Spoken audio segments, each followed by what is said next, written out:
Dnes ideme sadiť ľan na balkóne. Mám pocit, keby som to hovorila aj Vinke.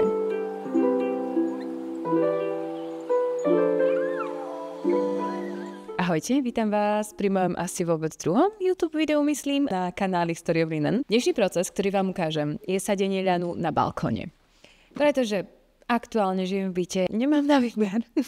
Teda pre nejaké pozadie. Ja som Vladimíra Voltner-Mateše a založila som projekt Story of Linen, alebo príbeh ľanu, ktorý sa snaží vlastne prerozprávať ľuďom, ako sa vyrába naše oblečenie. Zobral som si vlákno, ktoré chcem spracovávať ľan, pretože je to historicky aj v Európe, ale hlavne na Slovensku, pretože to zo Slovenska. Vlákno, ktoré sme spracovali. Ja pevne verím, že ja som to povedala pred tými 3 rokmi asi, kedy som spravila posledné video, že dúfam, že to nebude moje posledné video. Bolo. A to isté sa týka tohto videa. Že dúfam, že to nebude moje posledné video, pretože ma to hrozne baví, takéto videá. A prečo ich robím tak málo? Pretože treba dlho spraviť. Klasika. Vytočne sa rozkecávam. Ale by som vám možno povedať niečo k tomu vôbec procesu, že? Dobre. Mám pocit, keby som to hovorila aj Vinke. Toto je môj pes Corgi Ivy. Ahoj Ivy, pozdrav sa. Čo? Ona nás bude zdraviť ešte, ona šteká veľmi rada. Je rok 2025, jar, marec. Ja žijem v Taliansku. Čo inak povedané znamená, že my sme tu ani nezažili nejaké mrazy. Ľan sa oficiálne sadí po posledných mrazoch. Je pravda, že som chcela práve kvôli tomuto, tejto výhode Talianska, skúsiť sadiť ľan aj skôr, možno vo februári, ale ja som to mala zásadný problém. Vlastne minulý rok, v roku 2024, v septembri, oktobri ja som mala pár takých prezentácií na Slovensku ľanových. Ja vždycky zvyknem rozdávať vlastne každý rok semienka ľanu, také maličké balíčky, ktoré vám vystačia tak na meter štvorcový. To sa vždycky deje na jar a aj tento rok to chcem spraviť, ale dostanem sa k pointe o chvíľku. Budem pokračovať s tou pôvodnou myšlienkou. Na tých mojich prednáškach ja som chcela vlastne záujemcom, ktorí by chceli pestovať ľan, rozdať tiež vlastne tieto maličké balíčky. A takto sa mi podarilo rozdať asi nejakých 30-45 balíčkov, čo v podstate znamená, že som 100 gramov najmenej rozdala týmto spôsobom. Inak povedané, v podstate celý ľan, ktorý som mala vylámaný, ktorý som mala vyčistený a pripravený takto na sadenie.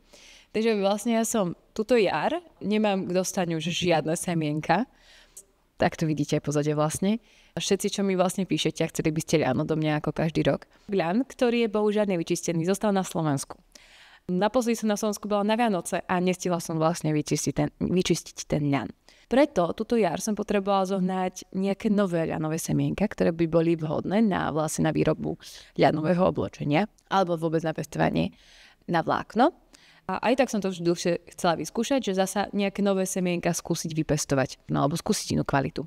Takto som sa vlastne ozvala plno ľuďom v Európe, ktorí vlastne keby tak viac možno vo veľkopestovaní pestujú ľan. Akurát sa mi podarilo nájsť iba 2 možnosti, jedna je z Francúzska, jedna je z Írska, mám ich vlastne tu. Písala som napríklad aj do Talianska, pri Bergame sa pestuje ľan, ale bohužiaľ mi neodpísali, takže nemám taliansky ľan. Dúfam, že ho raz oženiem. Dobre, pointa je, mám 2 ľany. Jeden je z Írska a jeden je z Francúzska. Írska odroda, čakajte, vlastne z Írska mám 2 odrody, ale jeden je písaný ako na olej, to je Suffolk odroda. A druhý mám odrodu Crown, ako koruna, ten je na vlákno. Takže ja budem používať ten a tento som vlastne, ten na olej som skúsila iba tak skúšobne, že čo to spraví. Z Francúzska nie je tam napísaná odroda. Je to iba ako lean textile. Čiže trošku škoda, ale skúsim napísať ešte, či vlastne nemajú to na stránke napísané nikde, či nevedia odrodu. Toto sú 2 ľany, ktoré budem pestovať aktuálne tu, na balkóne, u mňa v byte v Turíne. To som vlastne povedala ani, že som v Turíne. Mám tu vlastne viacero balkónov, takže jeden veľký kochlík je na jednom balkóne a druhý je na druhom. Hneď vám ukážem, ako to vyzerá, lebo ideme sadiť predsa. Juhuhu. Katastrofa. Toto je prvý balkón, na ktorý budeme sadiť ľan a ukážem vám hneď, kde je druhý. Toto je prvý balkón a hneď tu vedľa máme druhý balkón, kde budeme sadiť ľan. Čo som zabudla povedať, je, že vlastne ja som už minulý rok pestovala, ako viete, na balkóne, na tom druhom. A tam som pestovala ľan, normálne z babinej vypestovaný vlastne. A jediný problém je, že ľan sa vlastne nemá sa pestovať na rovnakom mieste každý rok. Mal by sa vlastne pôda striedať každých 7 rokov. Úplne ideálne by to malo byť. Počkajte, máme čičit. Možno to niekoho bude ešte zaujímať okrem mňa. To sú fakt pre mňa to zaujímavé informácie. Ľan by sa nemal pestovať teda na najmenej 5 až 7 rokov na jednom mieste. A ideálne by bolo ho striedať s obilninami, strukovinami alebo okopaninami. Obilniny, teda jačmem, pšenica, ovoz, to nechápem, ako by som toto zobrala. Strukoviny, hrách, fazuľa, šošovica, asi jediné možné. Okopaniny, zemiaky, cukrová repa, možno zemiaky. Akože ja som tu sadievala šalát a jahody a takéto veci. Takže ja to doma teda na záhrade, na babinej to dosť ľahšie striedam. Chodám to iba vždycky o 1 meter ďalej a mama na to zasadí presne nejaký hrách a podobne. Alebo ho zemiaky. Ale na balkóne to nie je také jednoduché. Ten kochlík predsa nie je len také jednoduché aj vyprázdniť, ale aj ho zameniť za ďalší kochlík. 7 takýchto kochlíkov nie je jednoduché mať. Už to, že mám 2, tak som rada, že môžem aspoň to množstvo ľanu pestovať. Pestoval som z týchto 2 iba v tom druhom. V tomto bol predtým šalát, takže vlastne, kde bol predtým šalát, tam idem prvýkrát pestovať vôbec ľan, takže tam by nemal byť žiaden problém. V tom druhom, kde bol predtým ľan, predtým rok, tak som vlastne aktuálne zmenila pôdu. Aby som len nekecala, ukážem vám, ako sa o pôdu postarať. Pred pestovaním je potrebné ju preorať aspoň 10-20 cm pôdy, aby sme ju prevzdušnili. Ja to robím klasickým motikou. Zároveň vyberám všetky zostatkové korene a nečistoty. Mám doma špeciálny box, kde pôdu uskladňujem. Dá sa samozrejme použiť ďalej, či na kvety alebo na zeleninu. Myslím teraz tú pôdu. V mojom prípade som odkopala z pôdy približne 1/3. Zem na doplnenie som kúpila, ide o klasickú pôdu napríklad na zeleninu. Z môjho balania som vysypala asi 3/4, aby bol kvetina čo najviac plný. Je veľmi dôležité rozbiť všetky hrudy hliny, aby mohli semienka pekne zakoreniť.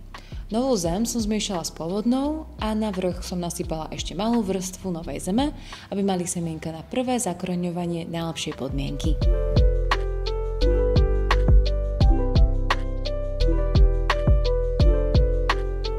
A tu sa už presúvame k druhému kvetináču, ktorý sa pôvodne nachádzal na druhej strane bytu, preto ho musím najprv premiestiť na miesto, kde je čo najviac slnka, teda tento balkón. Zvyšok pôdy vysypávam do druhého kvetináča a opäť proces opakujem. Pôdu premiešam, hrudy rozbijem a uhrabem, aby bola pôda čo najjemnejšia. Ak niekto z vás reálne rozmýšľa o tom, že by chcel sadiť ľan, čo asi niektorí z vás myslím, že chcú. Čo na to potrebujeme? Teda toto je tá úplne že najjednoduchšia verzia, keď sme v byte, alebo máme malý dom, nechce sa nám sadiť ani na záhrade, možno nemáme možnosť sadiť na záhrade. Ako to vieme obísť? Ja som ten entuziastický zástanca toho, že keď chcete niečo, tak to môžete spraviť kdekoľvek. Takže aj napríklad na balkóne. Čo je ale dôležité, je mať fakt hlboký kvetináč. Odporúčam, čím väčší, tým lepší. Mám ich teda 2, ako som vám už ukazovala. Pravdepodobne ma bude veľmi málo počuť, lebo dneska prší super počasie. A potrebujeme úplne bežnú pôdu. Pôda náš tak nezaujíma. Ja sa pestovala aj na Slovensku na území, kde bola neúplne najlepšia pôda. Takže v podstate ja som ale musela kúpiť pôdu, takže je to taká, že záhradkárska pôda, dajme tomu. Potrebujeme mať pred pestovaním prehrabanú. Teraz rozmýšľam, že mi pes zobral hrabličky. Ja som mala také dobré hrable, maličké. A aby som ešte nezabudla, slnečné miesto je tiež veľmi dôležité. Pôda je teda rozhrabaná a pripravená na výsev. Začíname francúzskym ľanom. Keď tak o tom uvažujem, tieto videá sú pre mňa vždy aj akýmsi zápisníkom. Môžem si v nich skontrolovať, akú odrdu ľanu som kde zasadila napríklad. Ľan do kvetináčov nesadím v riadkoch. Sadím ho voľne, semienka, ale nechcem, aby boli príliš blízko pri sebe. Sú približne 3 až 5 cm od seba, aby mali dostatok svetla pri raste a aby si príliš netienili navzájom. Semienka ešte jemne prehrabeme, mali by mať nad sebou približne 1 až 2 cm pôdy. A ešte samozrejme nezabudneme na vodu. Tým, že sme na balkóne, budeme musieť pravdepodobne ľan zavlažovať sami.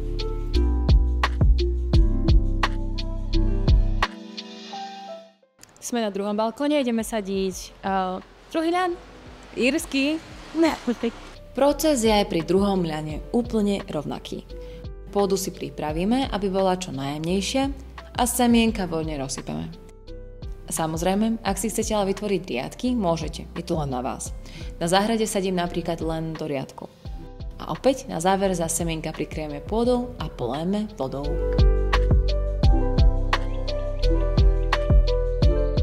A sme hotoví. Oba ľany sú zasadené a teraz už iba musíme čakať.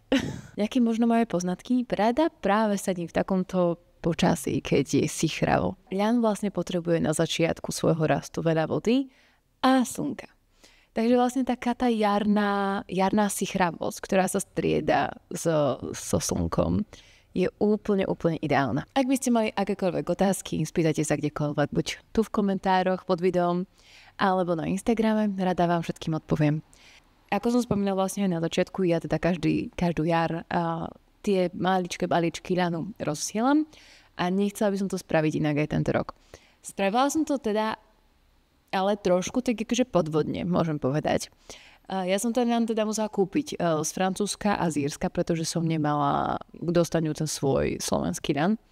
A budem vám pravdepodobne posielať ten, bude jeden alebo druhý a budem robiť také viaceré balíčky a ak sa mi podarí, lebo chcem ísť aj na Slovensko v nasledujúcich týždňoch, tak ho budem kombinovať aj so slovenským ľanom. Takže teoreticky dostanete 2 alebo 3 maličké balíčky, kde bude ešte menej ako tie 4 gramy síce, v každom bude možno tak po grame, aby ste si vyskúšali možno viac odrôd, ale hlavne, aby som aj ja vlastne nevyplýtvala všetok ten drahší ľan. Dosledne som reálne musel zaplatiť teda.